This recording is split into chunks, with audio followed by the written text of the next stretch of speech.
A continuación, Noticiero Telesucesos. Clasificación A. Apto para todo público. Un noticiero pensado para usted porque se lo merece. Nos acercamos a la realidad desde diferentes perspectivas. Noticiero Telesucesos. Primera parte del noticiero Telesucesos con las noticias más importantes del día. El tenis, box, golf, racquetball llegarán a su pantalla de televisión en tiempo real a través de Canal 29 UHF y Canal 29.1 UHF Digital. Competencias que podrán ser atendidas a través de Facebook, YouTube y vivir los encuentros deportivos en directo y en tiempo real. Esté atento a nuestros horarios especiales de transmisión los fines de semana y feriados. Usted y su familia disfrutarán desde la comodidad de su hogar de las emociones del ecuavolley, deporte tan nuestro. Somos inéditos y para ello disponemos de un escenario cubierto propio, Arena Telesucesos, desde donde transmitimos nuestros encuentros masculinos y femeninos de este deporte. ¿Cómo llegar? Nuestras instalaciones se encuentran en el norte de la ciudad, en un sector de gran crecimiento y desarrollo urbano al que se accede a través de la vía E35, más conocida como la Avenida Panamericana Norte. Desde el centro comercial El Portal, a 2 kilómetros a la derecha, se encuentra la calle García Moreno, antiguo camino a Llano Grande, una arteria en la que se desarrollan dinámicos comercios. Junto al centro comercial Ciudad Alegría, a 100 metros, hemos llegado a nuestras instalaciones, Arena Telesucesos, la cancha del ecuavolley. Telesucesos, el canal de televisión siempre inédito.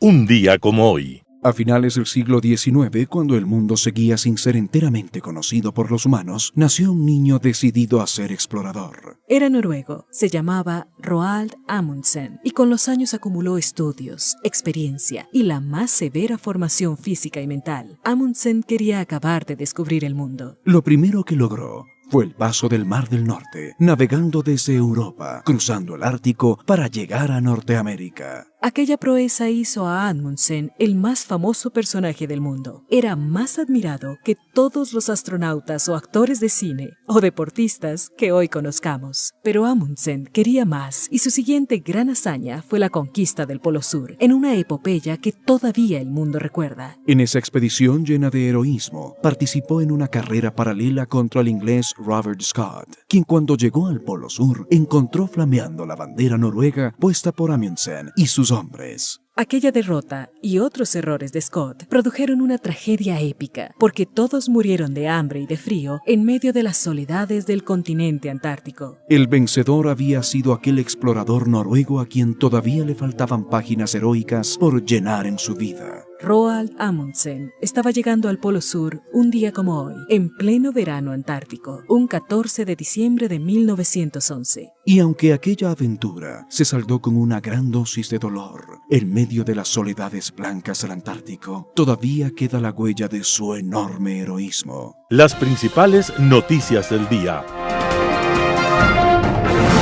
Titulares. Ecuador apoyará a Colombia en operaciones conjuntas contra el narcotráfico. Contraloría extiende glosas por la modernización de la refinería de Esmeraldas. Acuerdo comercial con China está prácticamente cerrado. Policía allanó inmuebles por captación ilegal de dinero. En el segmento de opinión, democracias débiles. Los editoriales serán de Rafael Ollarte, extradición a medias, Martín Pallares. Así se ampliaron $7 millones al Servicio de Rentas Internas. José Hernández, el cártel del socialismo del siglo XXI.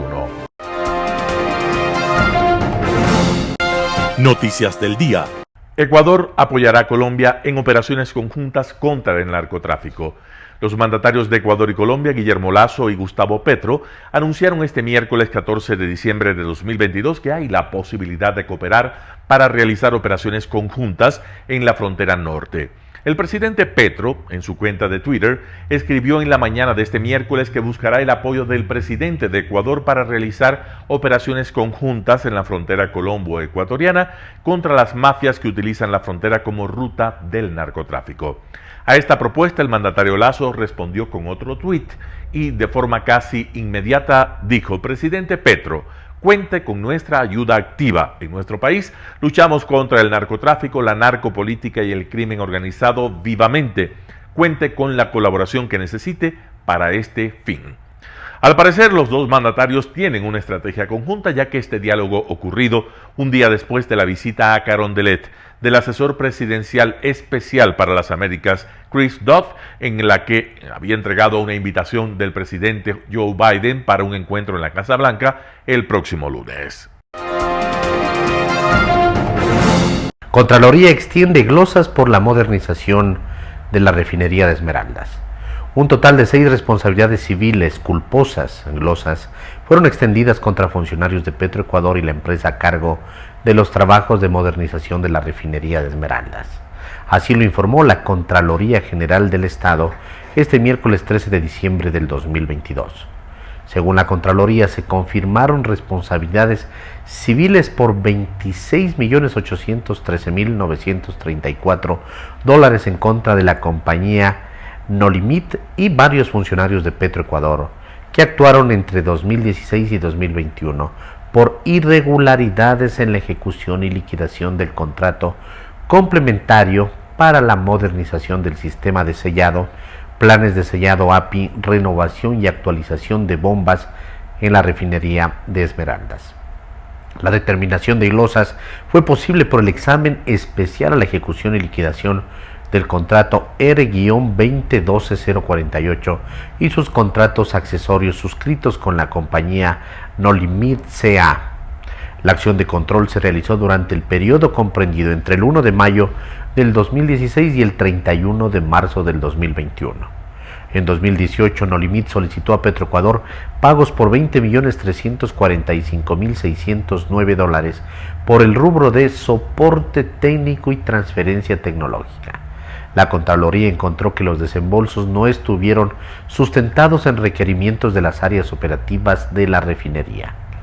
Las personas naturales y jurídicas responsabilizadas tienen el derecho de interponer un recurso de revisión en sede administrativa ante la Contraloría General del Estado o en los tribunales de lo contencioso administrativo. El acuerdo comercial con China está prácticamente cerrado. Tras alrededor de 10 meses de negociaciones, el acuerdo comercial con China está prácticamente cerrado y Ecuador será el cuarto país de Latinoamérica en tener un tratado de libre comercio con el gigante asiático. Así lo aseguró la mañana de este miércoles 14 de diciembre el presidente de la República, Guillermo Lasso, al inaugurar la 15ª Cumbre Empresarial China-LAC 2002 en el Centro de Convenciones de Guayaquil. La cumbre es organizada en conjunto con el Consejo Chino para el Fomento del Comercio Internacional y el Ministerio de la Producción, Comercio Exterior, Inversiones y Pesca del Ecuador, con el apoyo además de varias instituciones públicas y del sector privado. El presidente Lasso detalló que de enero a septiembre de este año, Ecuador exportó $4.448 millones, superando todo el 2021 cuando se exportaron $3.623 millones, y proyectó que las exportaciones crecerán el 51% al terminar este año con respecto al año anterior. Sin embargo, el mandatario obvió la firma de un memorando de entendimiento técnico que él mismo anunció la semana pasada que se firmaría durante la cumbre. Al respecto, Julio José Prado, ministro de la Producción, Comercio Exterior, Inversiones y Pesca, aclaró que el documento no se firmará hasta que las negociaciones estén 100% cerradas, que podría darse en los próximos días. Policía allanó inmuebles por captación ilegal de dinero. Las autoridades investigan una presunta captación ilegal de dinero en 3 cantones del país. En sus redes sociales, la policía informó que junto con Fiscalía allanaron simultáneamente 9 inmuebles en Riobamba, Ambato y Loja, en el marco del operativo denominado Pirámide Los Andes. Según las autoridades, existen indicios vinculantes al presunto delito de captación ilegal de dinero. La policía detalló que la organización delictiva captaba de manera ilegal varias cantidades de dinero a través de páginas web y redes sociales. Por esa vía ofrecían créditos financieros y productos, camuflándolos como supuestas inversiones. Fruto de esta actividad ilícita se detectó un movimiento aproximado de $34.688.756 que habría evadido las seguridades del sistema financiero nacional mediante la triangulación entre varias cuentas bancarias. Entre los indicios decomisados constan 5 CPU, 14 laptops, 5 dispositivos de almacenamiento, 14 terminales móviles, 2 tabletas, además documentos vinculados con la investigación. El operativo no dejó personas detenidas. Entrevista del día. Este miércoles 14, Verónica Sevilla, presidenta de la empresa operadora EOMMT SAS, habla en Radio Sucesos sobre la operación del Metro de Quito. Bueno, cuéntenos, Verónica, sobre esta fecha que ya se ha dado desde el lado de la operadora del Metro de Quito, marzo del 2023, ¿cómo se llega a esa fecha? ¿Y será que esa sí es la fecha verdadera? ¿Habrá fechas que se pospongan o ya es lo definitivo? La operación entra ese marzo del próximo año. Bueno, Verónica querida, este es un proceso gradual y definitivamente técnico, donde nosotros como empresa tenemos que dar la operación total. Esto se hace en fases justamente para ir haciendo algunos ajustes en el sistema si es necesario. También complementar los protocolos de seguridad. Nosotros estamos trabajando fuertemente en esta semana justamente para esas aperturas graduales que ha anunciado el señor alcalde, con todos los organismos de seguridad, con Secretaría de Seguridad, con Ministerio del Interior, con Policía Nacional, porque vea usted que nosotros tenemos una amplia experiencia. Metro de Medellín tiene una amplia experiencia en metros, en el Metro de Medellín, el Metro de Santo Domingo, en República Dominicana, que vale la pena mencionar, es casi exacto al Metro de Quito y ya se opera de manera adecuada, segura. Y también pues Transdev, que tiene más de 100 años en operaciones de transporte ferroviario en varias partes del mundo como Singapur y otros lugares. Entonces, lo que hemos hecho es, con esta experiencia, traes tú los protocolos, pero los protocolos aquí tienen otras implicaciones de acuerdo a la normativa legal del Ecuador y a la Constitución. Entonces, eso es lo que estamos haciendo en el transcurso de la semana. La operación también ya la estamos ajustando y también recibiendo, porque como sabes, recientemente, solamente hace 15 días recibimos nosotros bajo el contrato, estamos recibiendo de manera paulatina y adecuada. Entonces estamos colaborando también con las instituciones que han estado manejando el metro. Así que son las fechas a las que tenemos como meta, es una promesa del señor alcalde y nosotros como empresa operadora con un cronograma claro, pues vamos en esa línea, ¿no? Perfecto, Verónica mencionaba que, bueno, hay en el país ciertas complicaciones legales justamente para la puesta en marcha del Metro de Quito. ¿Cuáles han sido esas principales complicaciones y cómo se plantea irlas solventando en el tiempo? Bueno, no es que sean complicaciones legales, sino que son adaptaciones.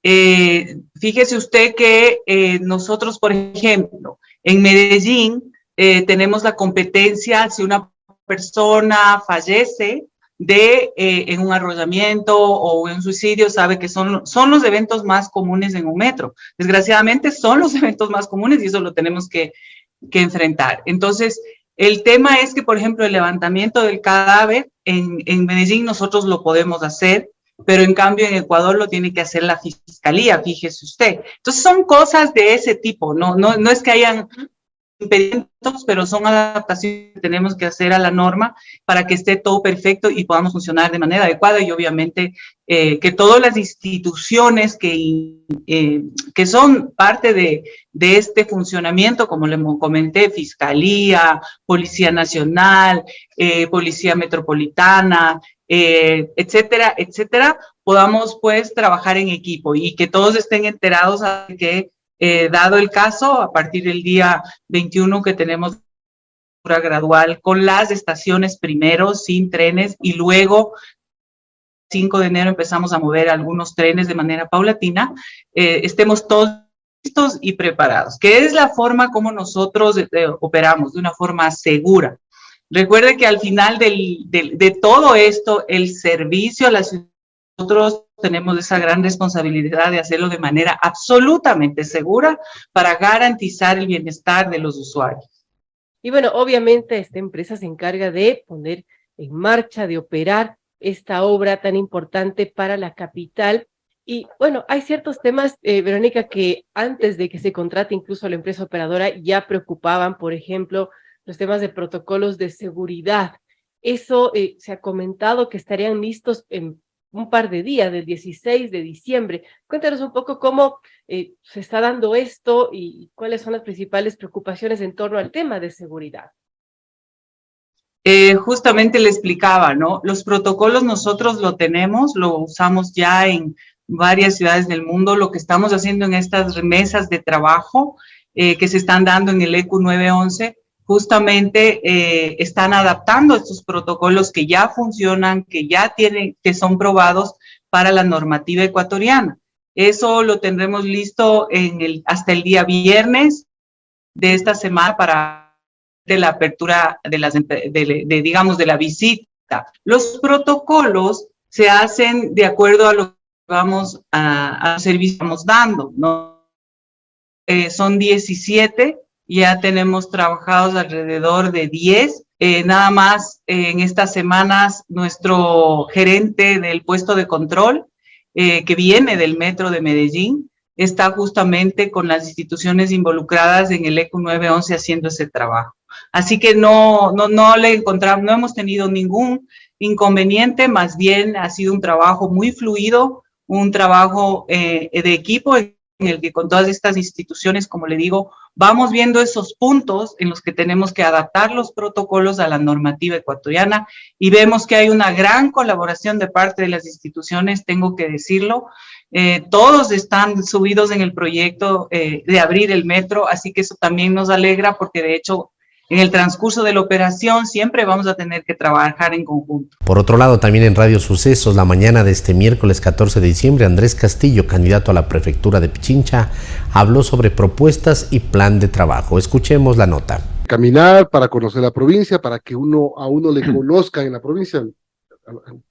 Se me hace raro no verte con el traje y el chaleco y ahora de campaña. El chaleco y la corbata, sí, porque Milton, cuando uno hace campaña en la calle, cuando uno tiene que ir a los cantones, cuando uno tiene que ir a la ruralidad, no es pues con terno. Ya me verán cuando estemos en los debates, como he sido yo siempre. Pero claro, ese caminar, ese estar con la gente, implica también tener un mínimo de cercanía con la ciudadanía. Y lo que nosotros estamos haciendo es tratando de introducir, más allá de la vestimenta o cosas por el estilo, una filosofía, una pedagogía distinta en la gente. Pichincha se tiene que levantar. Estamos frente a una administración que ha hecho de esta provincia el patio trasero de su proyecto político, que no ha tenido ningún inconveniente en echar mano de recursos públicos para apoyar a quienes han pisoteado esta provincia. Ustedes han tenido la bondad de invitarme más de una vez para conversar sobre esa serie de eventos en los cuales Pichincha y la ciudad de Quito principalmente han sido pisoteados por la gente que viene de fuera. Nosotros vamos a impulsar toda una pedagogía para levantar el autoestima de la gente y por sobre todas las cosas, Milton, defender a nuestra gente, a los que viven aquí. Yo no quiero salir con el argumento ese de que cuando hay movilizaciones y marchas, yo me declaro imparcial, no me puedo tomar posición por ninguna de las partes. No, señor, aquí el prefecto de la provincia, el alcalde de la ciudad, siempre deberán tomar una posición en momentos de crisis y esa posición será en favor de los que viven aquí, de los pichinchanos, de los que pagan impuestos, de los que trabajan aquí, de los que no pueden mandar a sus hijos a la escuela porque estamos en estado de excepción. En favor de ellos vamos a estar siempre si es que llegamos a la prefectura, como va a ser. Son las 8:50, estamos hablando con Andrés Castillo, candidato a la prefectura de Pichincha por la lista 6. Andrés, obviamente las protestas son un tema coyuntural, aislado, que puede volver a ocurrir, pero bueno, ojalá que no pase. Pero hablando de su propuesta, ¿qué cree que es lo más importante que necesita la provincia? ¿Qué es lo más emergente que si usted llegara prefecto lo haría? nosotros tenemos 3 pilares fundamentales de la campaña, sin perjuicio de otras cosas que también estamos planteando, pero la seguridad, la vialidad y el desarrollo productivo y humano son los pilares fundamentales. Quiero detenerme un momento en el tema de la seguridad. Si bien es cierto, aquellos que se dan de analistas o que se dan de candidatos dicen que la prefectura no tiene la competencia, sí la tiene. Lastimosamente, como no se ha hecho nada, parecería que la prefectura no puede hacer nada. El COTAD es claro a la hora de decir que la prefectura puede llevar adelante un plan provincial de seguridad y segundo, que tiene que ejecutarlo y controlarlo. Pero esto no solamente es de lo que diga la norma. Esto también es un tema de decisión política para hacerlo. Yo quiero traer a colación un ejemplo que es relativamente fresco y que a mí particularmente me duele. En el caso de la señora María Belén Bernal, el señor Cáceres mata a su mujer dentro de su sitio de trabajo, la lleva a enterrar en una zona rural de la provincia, se va a su casa, se cambia de ropa, coge platita de su casa, se va a la fiscalía, está 8 horas y desaparece.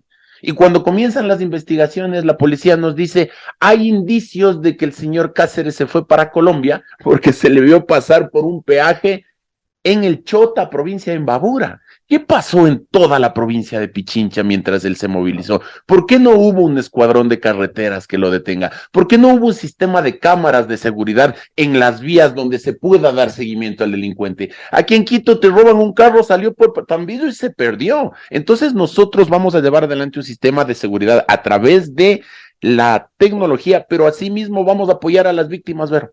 Porque aquí tenemos una defensoría pública que protege al delincuente. Pero a la señora que le arranchan los aretes, le dejan sangrando, la policía como le coge al delincuente sin evidencia, le dice si es que usted quiere recuperar o hacer algo, vaya y ponga la denuncia. Y la gente se va a su casa porque no hay quien le respalde. Nosotros desde la prefectura crearemos un departamento con el cual tendremos abogados que van a apoyar a las víctimas de la delincuencia para poderles judicializar, porque caso contrario le dicen no hay evidencia, vaya nomás.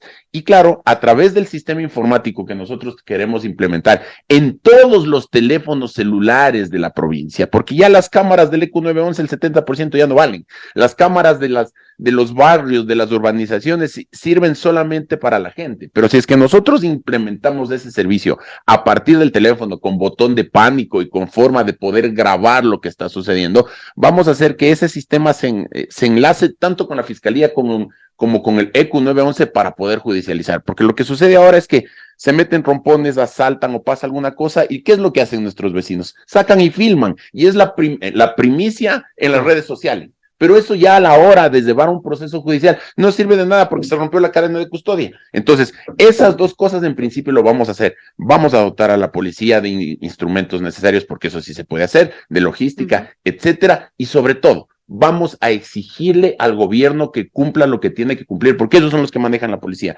Nosotros aquí manejaremos un principio de autoridad, donde respetaremos a la gente y exigiremos al gobierno lo que se tenga que hacer. No vamos a agacharle la cabeza. Seguridad, ¿qué más? Segundo, el tema de la vialidad. Nosotros vemos cómo las vías de Pichincha están muchas de ellas dañadas y uno de los argumentos es, no es mi competencia. La prefectura dice, no, es competencia del municipio. El municipio dice, no, es competencia del ministerio. ¿No es cierto? Y así se botan la pelota. Como la Calacalí, la Independencia. Exacto. ¿Qué pasó? De lado a lado, del EMETOB a la prefectura, volvió al EMETOB, ahora a la prefectura. Entonces esas vías grandes, Milton, lo que vamos a hacer es concesionarlas, pero concesionarlas bien, para que haya un sistema de pago por la gente que ocupa. Vamos a derogar el impuesto de los $18 de la prefectura para el mantenimiento vial, primero porque sí hay recursos, y segundo porque esto es un tema de cambio de modelo. El prefecto es la primera autoridad de votación popular de la provincia. Por lo tanto, como venimos de la ciudadanía y peleoncitos sí somos, porque sí nos conocen en ese plano, lo que vamos a hacer es exigir al EMETOB, a los municipios que también se hagan cargo de sus vías para poder entregarle a la gente una vía de calidad. A la gente no le interesa de quién es la competencia. A la gente lo que le interesa es de cómo se hace la vía y tener la vía. Nosotros vamos a cumplir con lo nuestro, lo vamos a hacer. A continuación, escuchemos otra parte de la entrevista grabada la semana pasada con el ingeniero Freddy Erazo, administrador general del municipio del Distrito Metropolitano de Quito. En este caso, va a hablar sobre el tema de reestructura del GAD del Distrito Metropolitano de Quito. Veamos la entrevista.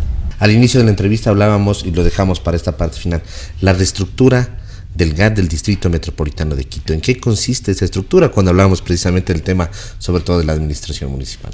A ver, desde el año 2011 el municipio de Quito se ha mantenido estático. ¿Qué quiere decir? Se generó una estructura de funcionamiento acorde con la visión de aquel momento, pero además esa estructura que se tuvo no evolucionó de forma práctica, lo que generó que queden muchos huecos en el camino, que no tengamos una definición exacta del tamaño del municipio en el que tenemos que trabajar y las necesidades ciudadanas para que sean satisfechas de una manera adecuada. ¿Qué estamos haciendo ahora? Con la decisión del señor alcalde nos dijo, tenemos que trabajar en generar estos instrumentos de talento humano, que son la estructura orgánica del municipio, saber cómo tiene que funcionar el municipio, cuáles son las secretarías, cuáles son las direcciones. Aparte de eso, tenemos que trabajar en el manual de puestos y vamos a trabajar en todo el proceso del adecuado dimensionamiento del municipio. ¿Qué vamos a entregar antes de que se vaya el doctor Guarderas? Pues decirle a la ciudadanía, señores, este es el municipio, necesita tantos empleados y estos son los puestos específicos que necesitamos para cumplir con las tareas y con las competencias que tiene el municipio. Me adelanto un poco en este trabajo. Todavía el señor alcalde no ha firmado, lo firmará en estos días la estructura, pero nosotros ya hemos verificado que este cambio de estructura, donde más va a corregir el tamaño del municipio, es en el nivel jerárquico superior. Se habían generado esas sensaciones que a veces los ciudadanos se quejaban. Es que hay el asesor del asesor por poco, ¿no? Que en la práctica no es así, pero yo entiendo el sentimiento ciudadano. Del jefe voy al asesor, del asesor voy al director, del director recién llego al secretario, pero si es una cadena interminable. Y cuando llega le dice, no es mi competencia. Exactamente, no es aquí, vaya al edificio de al lado. Justo para evitar eso, está la primera parte, que esta primera parte implica más de un ahorro de $2 millones, de 2.5 millones de dólares, es reducir la cantidad del jerárquico superior, ¿ya? Vamos a tener secretarías con un número racional de asesores, direcciones que son las que tienen que funcionar y una estructura más amigable ante el ciudadano. Incluso eso va a mejorar las relaciones con los empleados del propio municipio, los que son, digamos así, los que están permanentes, los empleados municipales, porque ellos también dicen, oigan, es que vienen nuevas autoridades y está el jefe del jefe del jefe y le ponen a una persona, vamos a determinar las características que debe tener cada persona. Si es que una persona va a ser asesor de un secretario, es porque tiene esta preparación, estos conocimientos, esta experiencia, lo cual no va a permitir que otra vez entren personas que por ahí a veces siempre se hablaba de que no, es que entró el amigo que no tiene conocimientos, que no sabe de esto. Esto va a ser corregido y depurado. Pero adicionalmente, en la parte de nuestros empleados, también tenemos que determinar qué puestos tienen ellos. Esos ya tienen nombramientos permanentes. Ok, pero ¿qué puestos son los que necesitamos? Muchos incluso siempre han hablado de nosotros estamos haciendo funciones de personas que tienen un grado más alto que el nuestro. ¿Qué significa eso? Yo estoy haciendo las funciones de, no sé, de un jefe, pero mi sueldo es de un asistente. Ok, tenemos que establecer que si en esa área se necesita un jefe, tengo que crear el puesto de jefe y esta persona no va, que después va a tener que entrar a concursar por el puesto, evidentemente, pues va a poder tener la posibilidad de ser el dueño, digámoslo así, de ese puesto, de tener su nombramiento y poder estar más tranquilo y con una mejor remuneración. Evidentemente, ¿por qué? Porque no le puedo tener a una persona haciendo funciones que no están establecidas. O les envían a determinar, tengo determinado título y me enviaron a la dirección de salud porque se les ocurrió cuando se cambió la administración o el alcalde. Exactamente. ¿Qué es lo que vamos a hacer en este análisis? Es que vamos a determinar qué puestos tienen que estar en las diferentes áreas. Entonces, me imagino, me sobra, digámoslo así, un ingeniero financiero en la Secretaría de Salud. Pues este ingeniero financiero que me sobraba en la Secretaría de Salud me estará faltando en la Secretaría de Ambiente. Vamos para acá. Y evidentemente tenemos que generar las estructuras adecuadas para eso. Pero lo más importante de esto es que al fin el municipio va a saber cuántas personas pueden trabajar ahí, qué características y títulos tienen que cumplir para ocupar esos puestos, y no se van a dar estos casos de que entren personas que no cumplan con las características adecuadas para los diferentes puestos que hay en el municipio. Un panorama de noticias para su estatura intelectual.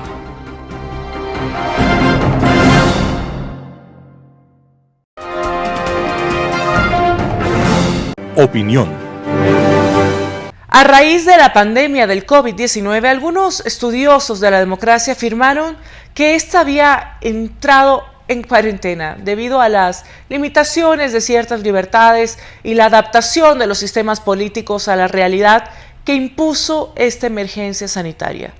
Sin embargo, y una vez que en la mayor parte del mundo se han superado las restricciones impuestas entre el 2020 y 2021, América Latina fue testigo una vez más de un golpe de Estado. Esta práctica fue muy común en la segunda mitad del siglo pasado y creíamos que una vez llegada la tercera ola democrática tendríamos por fin instituciones sólidas, donde el conflicto político se resuelva en el marco de la Constitución y sin fantasmas de los gobiernos de excepción o el totalitarismo. Pero la absurda decisión del expresidente peruano, Pedro Castillo, deja en evidencia que aún queda un largo trecho por resolver para nuestras diferencias en el marco de la institucionalidad democrática. Una vez más, las Fuerzas Armadas tuvieron que pronunciarse a favor del orden constitucional para dejar sin efecto un autogolpe que hizo rememorar lo actuado por Alberto Fujimori en 1992. Pero este evento solo es el clímax de una continua crisis política que atraviesa nuestro vecino país desde hace al menos 10 años. Las continuas acusaciones de corrupción a la clase política, las solicitudes de vacancia a 3 expresidentes y la disolución del Parlamento en el año 2019 reflejan una débil institucionalidad que requiere una reforma urgente para dar paso al fortalecimiento de la confianza en los órganos del poder público y la democracia. De cierta forma, y con sus obvias particularidades, por supuesto, el Ecuador vivió esto entre el año 1996 y 2007. Sin embargo, la reforma institucional del Ecuador no tuvo como norte hacer a las instituciones más fuertes y mantuvo un viejo vicio de las democracias latinoamericanas, que es el personalismo, y este derivó en un régimen híbrido caracterizado por un autoritarismo competitivo. Afortunadamente, el golpe de Estado no prosperó en el hermano país, pero esto no debe conformarnos de ninguna manera. A todos quienes creemos en la democracia y actuamos para fortalecerla. Si las instituciones del Estado no trabajan para mejorar las condiciones de vida de la gente, la desafección con las instituciones es inminente, lo que se traducirá en inestabilidad política. Lo sucedido en Perú es un aviso para toda la región. Cualquier intento por revertir la institucionalidad democrática debe ser rechazado enérgicamente, independientemente de la postura política o las simpatías partidistas. Y si bien las reformas son importantes y deben adaptarse a las dinámicas políticas, sociales, económicas y tecnológicas que vivimos hoy, debemos cuidar que éstas den paso a intentos autoritarios o constituciones construidas como traje a la medida de un caudillo de turno. No olvidemos que para que la democracia se consolide, se fortalezca, no basta con un diseño institucional o con el funcionamiento de un tipo de régimen.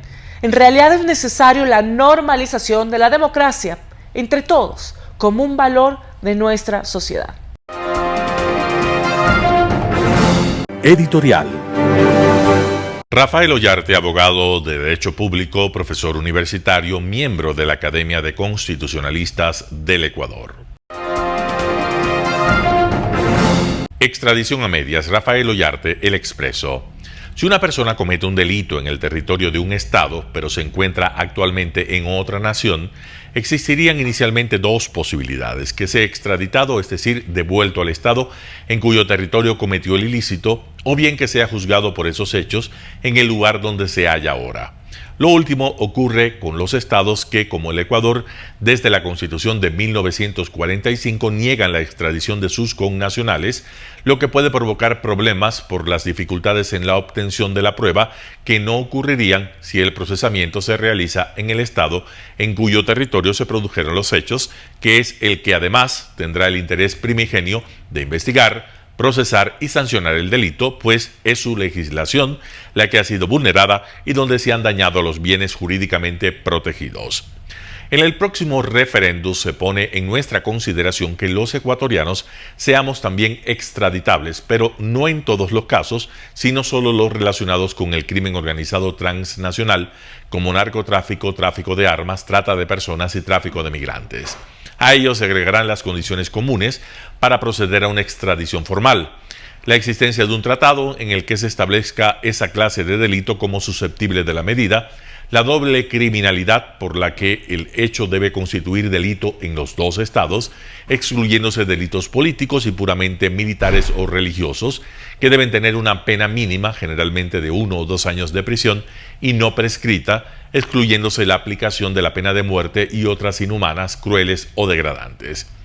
De aprobarse la propuesta, si un ecuatoriano es requerido por delitos como asesinato, violación, robo y otros similares cometidos en el extranjero, no se lo podrá extraditar y su juzgamiento se lo deberá hacer por nuestros tribunales y con nuestras leyes, con las limitaciones antes anotadas.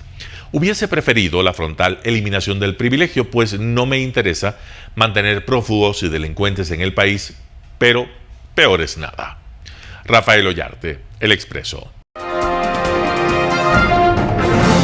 Así sablearon $7 millones al SRI, artículo de Martín Payares, publicado en el portal digital Cuatro Pelagatos.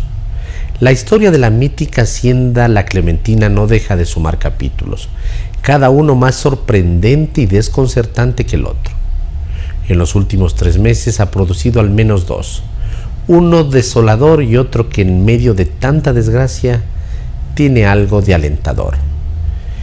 En el capítulo descorazonador, que es el más reciente, el Servicio de Rentas Internas SRI fue sentenciado a pagar a Cobal $6.822.000 por un juicio que esa empresa puso y que perdió de forma extraña. Cobal es la empresa que estafó a Coproclim, la cooperativa de trabajadores que contrató para administrar la hacienda y que en lugar de pagar la deuda adquirida con la Corporación Financiera Nacional, se embolsicó lo que producía. Es decir, los de Cobal salieron con yapa. Cobal se hizo de todo ese dinero gracias a la complicidad que forjó con la directiva de Coproclim de cara al juicio al SRI. La directiva de la cooperativa puso un recurso de protección acusando al SRI de no haber respetado sus derechos constitucionales. Alegó que no le había entregado 1,000 hectáreas de la propiedad que, según un peritaje posterior, valían casi $7 millones. Coproclim astuta y tramposamente renunció a los derechos contenciosos en el juicio y los cedió al dueño de Cobal, Miguel Macías Ulloa. Así, si ganaba el dinero iba para Cobal y no a los socios de la cooperativa que se supone eran los dueños de la hacienda. El reclamo lo hizo al SRI porque ese organismo había sido por un corto tiempo propietario de la tierra mientras la hacienda fue transferida a sus trabajadores en el 2014. Aquí viene la parte más desconcertante de este capítulo. El juez de primera instancia negó a Cobal el recurso, pero ante una apelación subió hasta la sala de lo laboral de la Corte Provincial de Justicia del Guayas, donde sus 3 jueces, Francisco Morales, Ivonne Núñez y Carlos Pinto, le dieron la razón y ordenaron el pago. De ahí, el caso pasó al Tribunal Contencioso Administrativo, que ordenó la liquidación, y así el SRI entregó el dinero a Cobal. Del total del monto, $1,5 millones se endosó al abogado de la empresa, John Arias Izquierdo. Con esos recursos compró la casa a Miguel Macías Ulloa, el dueño de Cobal. Lo llamativo es que Macías había comprado esa casa en 2019 a nombre de una de sus empresas en $800,000, cuando ese año su empresa no había pagado un centavo de impuestos. El Tribunal Penal resolvió curiosamente que ante la imposibilidad del SRI de restituir las 990.466 hectáreas faltantes, sea el Tribunal Contencioso Administrativo el que determine el valor de esa tierra. Ese tribunal, a su vez, pidió un peritaje que estableció el valor en $6.822.000. Fuentes consultadas dijeron a Cuatro Pelagatos que el Consejo de la Judicatura no podía hacer nada ante el fallo del Tribunal Penal a favor de Cobal sin al menos una queja de oficio. Si la hubiera habido, se podía haber hecho algo para evitar el pago, como un sorteo para que algún otro juez conozca el caso o una consulta a la Corte Nacional de Justicia. Pero no, ningún organismo del gobierno formuló una queja y ahora ya no hay nada que hacer. El Estado perdió mucho dinero y se lo dio a personas que tienen cuentas pendientes con él. El capítulo que aparentemente es alentador es este. El 3 de octubre se legalizó el traspaso de la Clementina a la Corporación Financiera Nacional, con lo que el Estado se supone recuperó el valor del crédito que el gobierno de Correa hizo a la cooperativa de trabajadores y que nunca pagó porque ésta había contratado a Cobal, que se quedó con el dinero. Se calcula que el valor de la tierra es de $100 millones, con lo que el Estado habría recuperado lo que perdió. En la Corporación Financiera Nacional no se sabe aún cómo compensar a los trabajadores que nunca fueron propietarios de la hacienda, como demagógicamente ofreció Rafael Correa, pero sí deudores y perjudicados.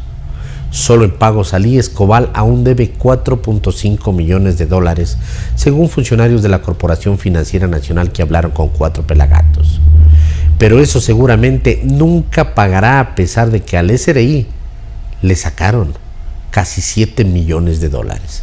Artículo de Martín Payares, publicado en el portal digital Cuatro Pelagatos.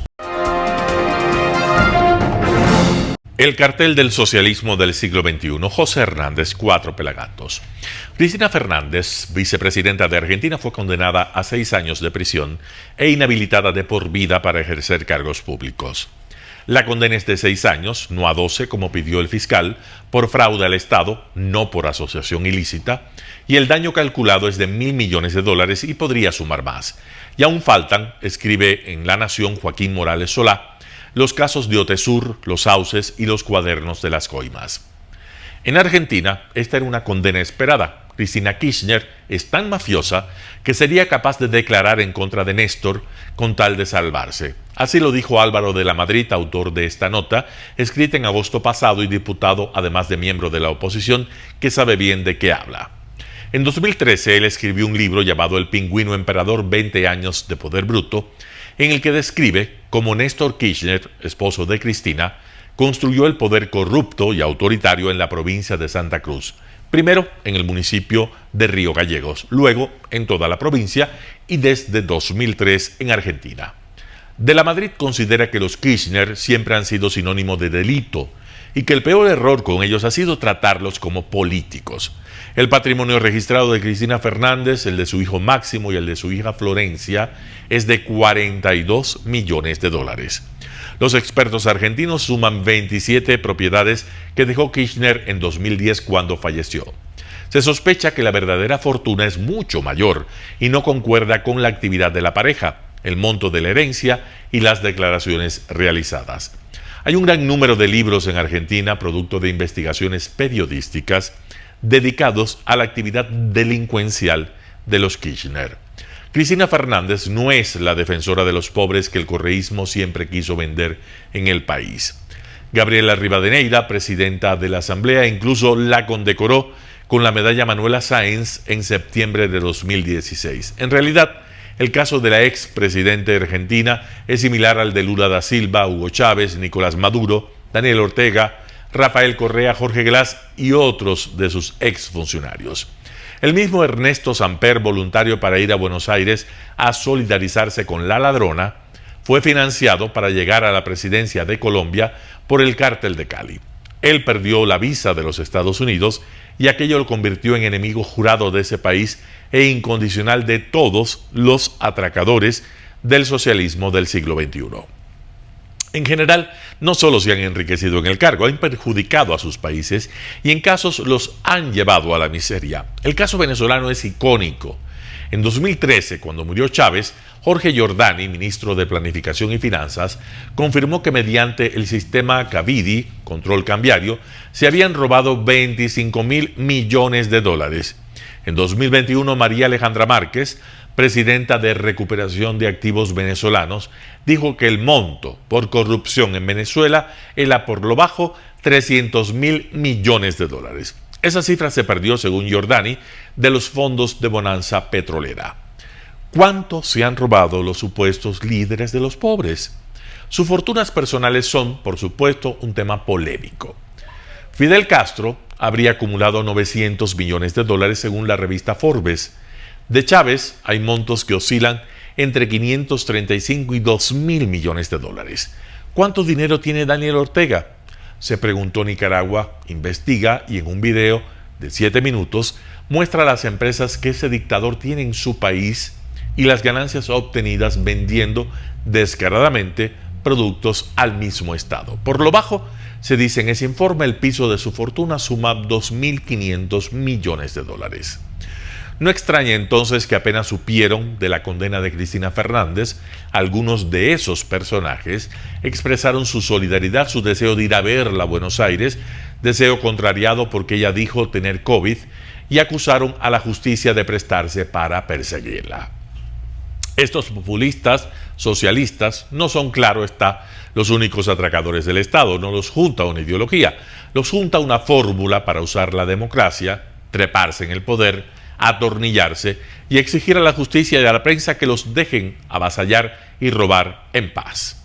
De lo contrario, tienen una receta mágica llamada lawfare que usan para declararse perseguidos y víctimas. Nadie, en su visión, les supera moralmente. Ellos son, como se llaman, predestinados por la historia. José Hernández, 4 Pelagatos. Noticias internacionales. Registran 4.400 hospitalizaciones diarias por COVID-19 en Estados Unidos. Un promedio de 4.400 hospitalizaciones diarias y más de 303.000 a la semana a cuenta del COVID-19 se están registrando en Estados Unidos, según datos del Centro para el Control y Prevención de Enfermedades, CDC. Omicron ha demostrado ser significativamente más transmisible que su predecesor Delta y continúa causando una mortalidad significativa debido a la intensidad de la transmisión.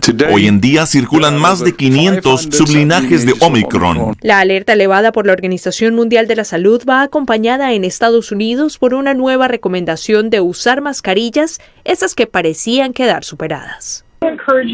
También sugerimos el uso de mascarilla de alta calidad, que se ajuste bien para prevenir la propagación de enfermedades respiratorias, especialmente para aquellos en el 5% de la población que actualmente vive en condados con un alto nivel comunitario de COVID-19. Mientras tanto, hospitales en estados como Texas y Ohio, con mano de obra y recursos limitados, intentan mantenerse operativos. La Asociación de Hospitales de Texas asegura encontrarse en una posición crítica respecto al resto de la nación.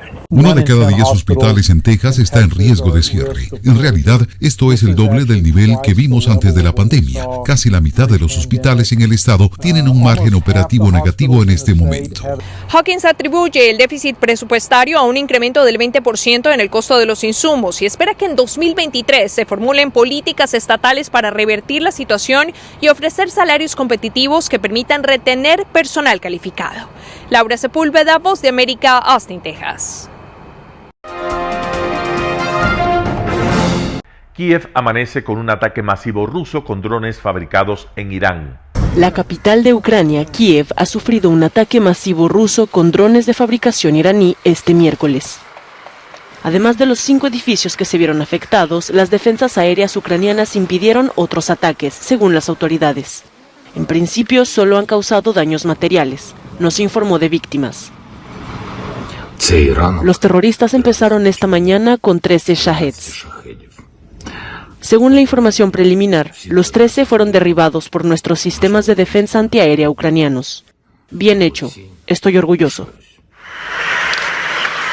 Como muestra de la capacidad de reacción y resiliencia de los ucranianos, equipos de limpieza acudieron rápidamente a retirar los escombros y desplegar plásticos para cubrir ventanas reventadas. Se acerca el invierno. ¿Cómo puede sobrevivir la gente? no dejan vivir a los ucranianos, una nación compuesta. Según declaraciones de funcionarios ucranianos, durante la última ronda de ataques militares rusos el 5 de diciembre, más de 60 de los 70 ataques fueron interceptados por los sistemas de defensa antiaérea.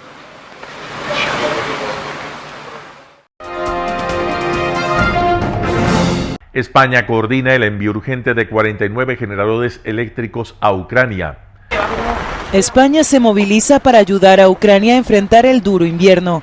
El Ministerio de Defensa español está coordinando el envío urgente de 49 generadores eléctricos al país invadido. Estos generadores fueron donados por empresas privadas para que Ucrania pueda paliar los cortes de electricidad causados por los ataques rusos. Previamente, España había enviado unos 8 generadores proporcionados por el Ejército del Aire y la Unidad Militar de Emergencias. La ministra de Defensa, Margarita Robles, detalló los tiempos del envío. Tenemos ya en este momento 49 generadores eléctricos que el día 15 salen ya con destino a Ucrania. De esos 49 que tenemos hasta el momento, pues el 60% estarán antes de Navidad y el resto llegarán para fin de año. Asimismo, el ministro español de Asuntos Exteriores, José Manuel Álvarez, anunció que España también donará 163 equipos de alta tensión para subestaciones eléctricas ucranianas. La Unión Europea ha urgido a los países miembros a donar generadores eléctricos a Ucrania para evitar una catástrofe humana aún mayor. La borrasca Efraín provoca inundaciones y parones en el transporte en Portugal y España. Las tormentas y las ventiscas dejan inundaciones y parones en el transporte durante su paso por Europa. Portugal ha instaurado la alerta naranja debido a la llegada de la borrasca Efraín a la península ibérica. Esta tormenta atlántica ha causado daños graves en Lisboa, donde el ayuntamiento ordenó a los residentes que permanecieran en sus casas. Según la Agencia de Protección Civil portuguesa, unos 5.000 trabajadores de emergencia estaban de servicio en todo el país. El paso de Efraín por España es devastador. En Extremadura, varias zonas están en la alerta roja, especialmente en la Roca de la Sierra. Aquí las fuertes lluvias han forzado la evacuación de 90 alumnos de un instituto que no podían volver a casa, así como el rescate de varios ciudadanos atrapados en sus coches y en sus hogares. La llegada del hielo y la nieve han causado estragos en el transporte en Francia. En la región de Borgoña, un motorista y 2 camioneros han muerto en la autopista. Además, también ha provocado parones en varias partes del país. El ministro de Transportes informó de la cancelación de parte de los vuelos de los aeropuertos de Orly y Roissy. Y en el área metropolitana de Lyon, todos los autobuses permanecieron en las estaciones durante la mayor parte de la mañana para evitar accidentes. Al otro lado del Atlántico, Estados Unidos hace frente a los tornados. Según las autoridades, estos han provocado destrozos en infraestructuras en los estados de Oklahoma y Texas y han dejado 2 desaparecidos en el estado de Luisiana.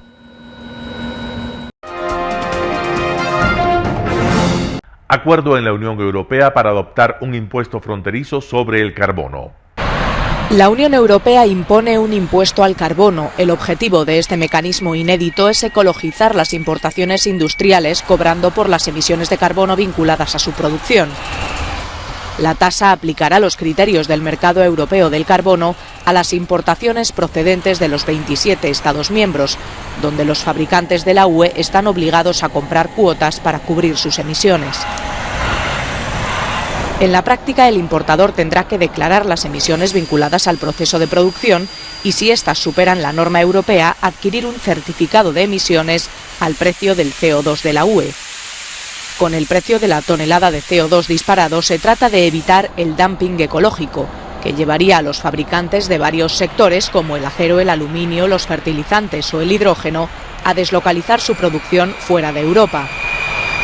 Con esta medida se anima también al resto del mundo a adoptar las normas europeas.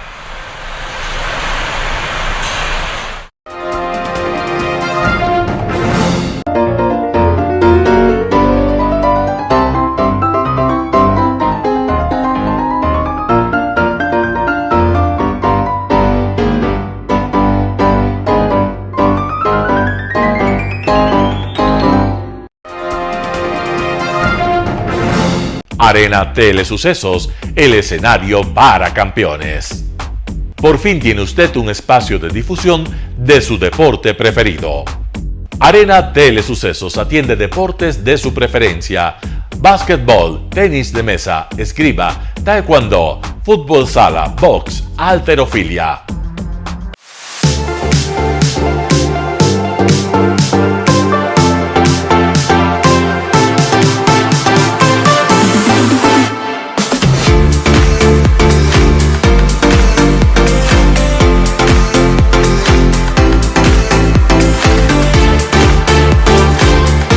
Telesucesos, el canal de televisión siempre inédito. El noticiero Telesucesos es retransmitido de lunes a viernes a las 7 horas por Radio Planeta Sur 106.1 FM de la ciudad de Loja. Noticiero Telesucesos.